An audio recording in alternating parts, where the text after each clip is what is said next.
crucial at this stage?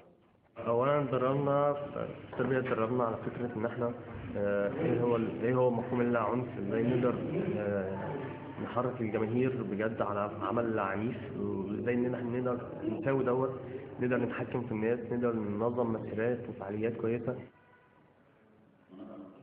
Mohammed Adel came back from Serbia with videos and teaching aids. Popovic, in his own voice, explaining tactics. وده قاد الحركة هناك. The keys to success are unity, discipline, and planning. Keep people engaged with chants and slogans, and be clear in your aims. It appears to work.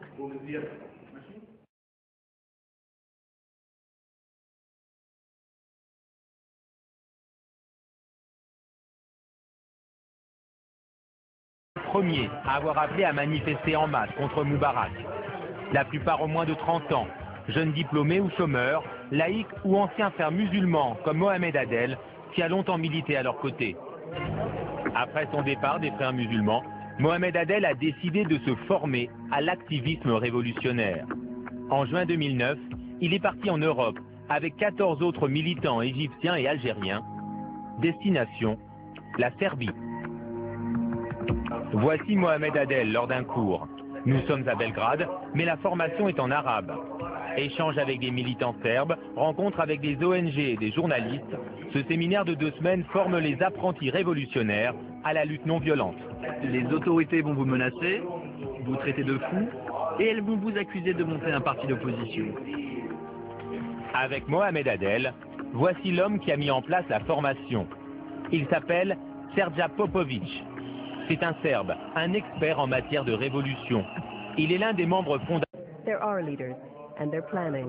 وفي الاخر الناس كلها بتتكلم على الشباب ومفيش جايه ممثله على الشباب غيرنا، فالمفروض نكون احنا الفتره الجايه او الفتره الحاليه احنا الممثلين واحنا اللي بنتكلم عن مطالب الشباب الفتره اللي هو عدم ترشح يعني مبارك وابنه عدم ترشح مبارك وابنه اللي هو يعني مش اصلاحات يعني اجراءات ثوريه مع وعد بعدم ترشح مبارك وابنه، حل مجلس الشعب، قانون طوارئ، حكم شؤون الاحزاب، اصلاحات دستوريه وسياسيه آنية، يعني مش هنتكلم بقى ايه هو نوعيه ان احنا هنعمل الفتره دي، لا دلوقتي. Ahmed Maher is the leader of this April 6th youth movement, the main instigator of this revolution, and the one to whom they turn.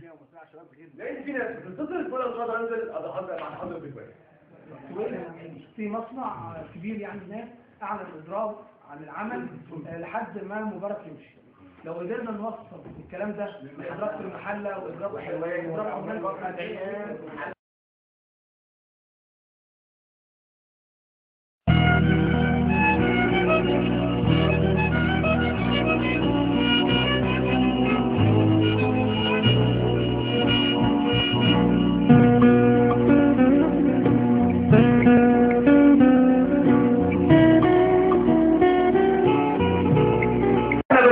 بنركز على المشهد بتاعنا، بنحاول ما نركزش على وشوش اشخاص بعينها، احنا بنحاول نركز على الحدث كله على بعض.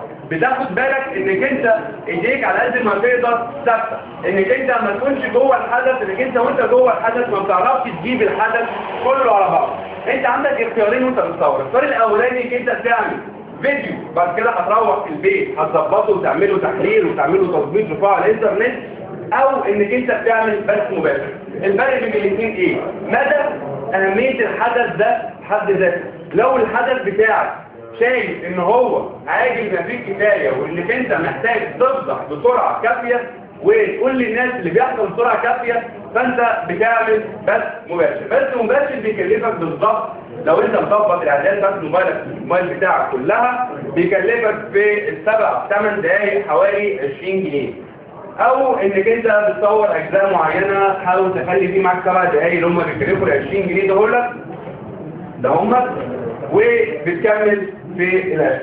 طيب في كذا خدمه بتقدم لنا البث المباشر، عندنا حاجه اسمها بامب يوزر وعندنا حاجه اسمها kick.com وفي مواقع ثانيه مختلفه.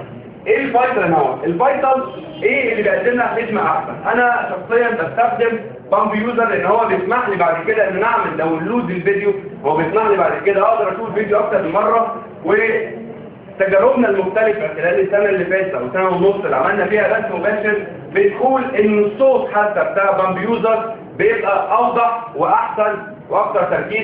أعود إليك مرة أخرى باسم، كنا نتحدث أنك بالفعل تلقيت تدريب في الولايات المتحدة عن أمر ما، أرجو يعني توضح هذا الأمر وجهة التدريب. طيب، المنظمة اللي اتدربت فيها كان اسمها mobilize.org أو mobilize يعني زي حشد أو تحريك، ودي كانت مسؤولة عن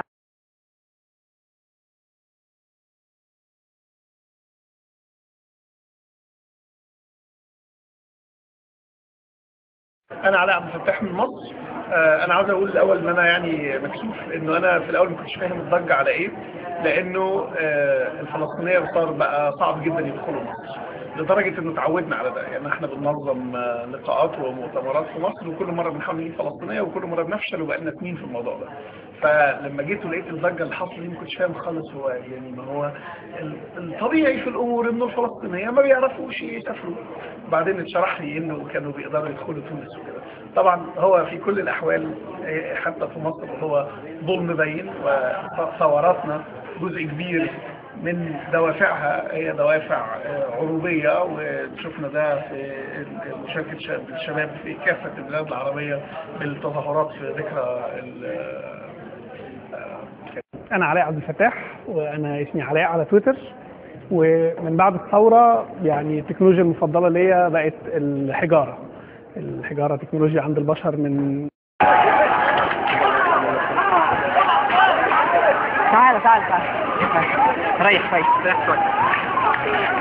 يبقى معانا دليل ما، الدليل ده يا اما انت بتوثق بيه الحدث ده وبتقول ايه اللي حصل فيه بالظبط، يا اما وقت ما يحصل اي حاجة زي اعتقالات او اي حاجة شبيهة يبقى الحدث ده ينفع يتقدم كمستند جوه المحكمة.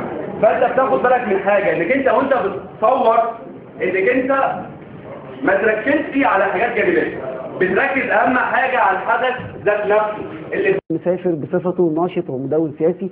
وفي النهايه المساله مش مساله هو كان 6 ابريل او ما كانش 6 ابريل. انتوا موافقين على ده؟ انا بتكلم على اطلاع، زي ما اسراء برضو اشارت ان في هنا مدرسين بيخرجوا للاطلاع، في هنا ناس في الجيش بيخرجوا للتدريب والاطلاع في خارج مصر، مدونين ومحامين وقضاة والى خلافه، في دوله نوعا ما دوله ناميه او دوله متخلفه.